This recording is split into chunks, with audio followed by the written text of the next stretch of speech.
जय हिंद दोस्तों, स्वागत है आप सभी को KP study point YouTube channel पर। तो एसएससी जीडी 16 नवंबर का जो फर्स्ट शिफ्ट में एग्जाम हुआ है उसके सभी प्रश्न जो है मेरे पास आ चुके हैं। अगर आप सभी का अपकमिंग एग्जाम है यानी कि आने वाले समय में एग्जाम है तो ये वीडियो आपके लिए काफ़ी ज़्यादा इंपॉर्टेंट है, क्योंकि इससे आपको पता चलेगा कि किस तरह से प्रश्न पूछे जा रहे हैं और साथ ही साथ आप सभी को बताएंगे कि लेवल भी क्या है। तो यहाँ पे बात करें कि आज जो आपका एग्जाम हुआ है फर्स्ट शिफ्ट में 16 नवंबर को, उसमें जो आपका प्रश्न पूछे गए थे पानीपत का तृतीय युद्ध कब हुआ था, ये प्रश्न जो है पूछे गए थे, जो कि एक हिस्ट्री का क्वेश्चन है। तो इसका राइट आंसर होगा 14 जनवरी 1761, जो कि अहमद शाह अब्दाली और मराठों के बीच हुआ था। इसके बारे में आप में से काफ़ी स्टूडेंट को पता होगा और आप सभी कमेंट सेक्शन में बताइएगा पानीपत का जो है फर्स्ट युद्ध और सेकेंड युद्ध जो है किसके बीच हुआ था और कब हुआ था, ये आप सभी कमेंट सेक्शन में बताइएगा, क्योंकि ये आने वाला एग्जाम के लिए काफ़ी ज़्यादा इंपॉर्टेंट रहेगा। और आज पूछा गया है तृतीय युद्ध के बारे में। इसके बाद यहाँ पे सेकेंड जो प्रश्न है, ये प्रश्न है राजा टोडरमल किसके शासनकाल में भू राजस्व सुधार के लिए उत्तरदायी था। यानी कि जो राजा टोडरमल था ये अकबर के शासनकाल में जो है भू राजस्व सुधार के लिए उत्तरदायी था। जो नवरत्न था अकबर का, उसी में से एक जो है राजा टोडरमल भी थे, जो कि अकबर के शासनकाल में। अब यहाँ पे जो थर्ड प्रश्न पूछे गए थे ये था सरयू नदी के प्रमुख सहायक नदी कौन सा है। तो इसका जो राइट आंसर है वह है राप्ती नदी। राप्ती नदी आप सभी जानते होंगे, ये जो है इसका राइट आंसर होगा। इसके बाद जो नेक्स्ट प्रश्न पूछे गए थे 2020 मालाबार नौसेना अभ्यास में किस देश ने भाग लिया। तो इसका राइट आंसर होगा ऑस्ट्रेलिया। ऑस्ट्रेलिया जो है 2020 मालाबार नौसेना अभ्यास में भाग लिया था। इसके बाद यहाँ पे नेक्स्ट जो प्रश्न है ये है 2019 तक संविधान के कितने संशोधन हुए हैं। तो इसका जो राइट आंसर होगा 104 होगा। 104 जो है संशोधन हुए हैं, इसका राइट आंसर आप सभी यहाँ पे देख सकते हैं। इसके बाद यहाँ पे तीरंदाजी से रिलेटेड प्रश्न आया था कि दीपक कुमारी किस खेल से संबंधित है। तो इसमें जो है काफ़ी सारे ऑप्शन थे, लेकिन जो इसका राइट आंसर था तीरंदाजी होने वाला है।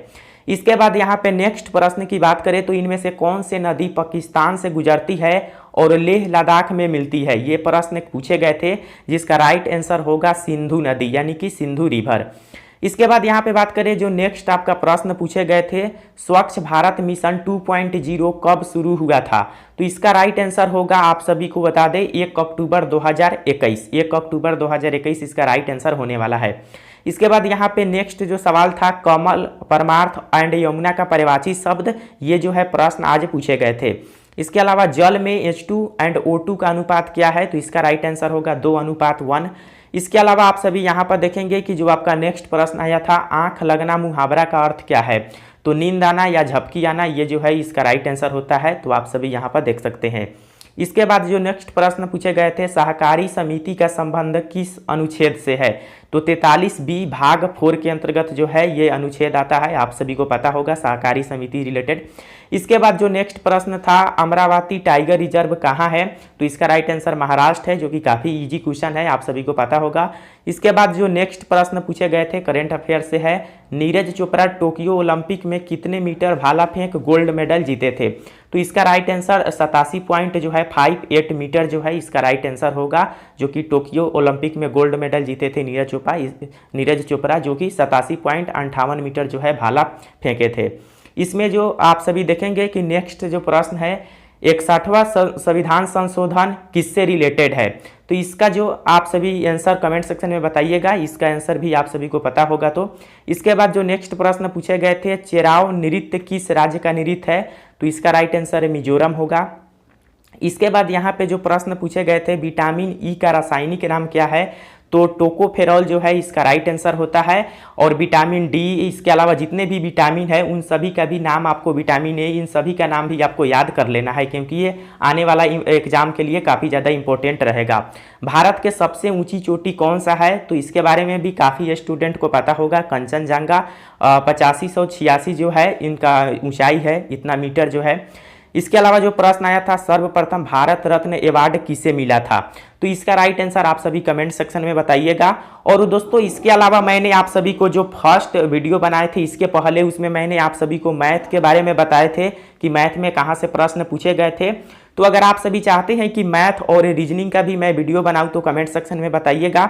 हालांकि मैथ में अर्थमेटिक और एडवांस दोनों से प्रश्न आए हैं, जो सिलेबस है उसी के अकॉर्डिंग प्रश्न आया है। और आप सभी को यहाँ पे बता दें कि जो करेंट अफेयर्स के प्रश्न है उनसे ज़्यादा प्रश्न पूछे जा रहे हैं जीएस के अंतर्गत। जीके जीएस के अंतर्गत करेंट अफेयर्स के प्रश्न ज़्यादा आ रहा है। तो करेंट अफेयर्स आप सभी को बता दें 2020 का भी आ रहा है और 2021 का भी आ रहा है। तो अगर आप सभी 2020 का नहीं पढ़े हैं तो 2020 का भी आपको पढ़ना होगा, क्योंकि करेंट अफेयर्स 2020-21 दोनों का पूछा जा रहा है। और सबसे ज़्यादा करेंट अफेयर्स यहाँ रहा है जीके जीएस के अंतर्गत।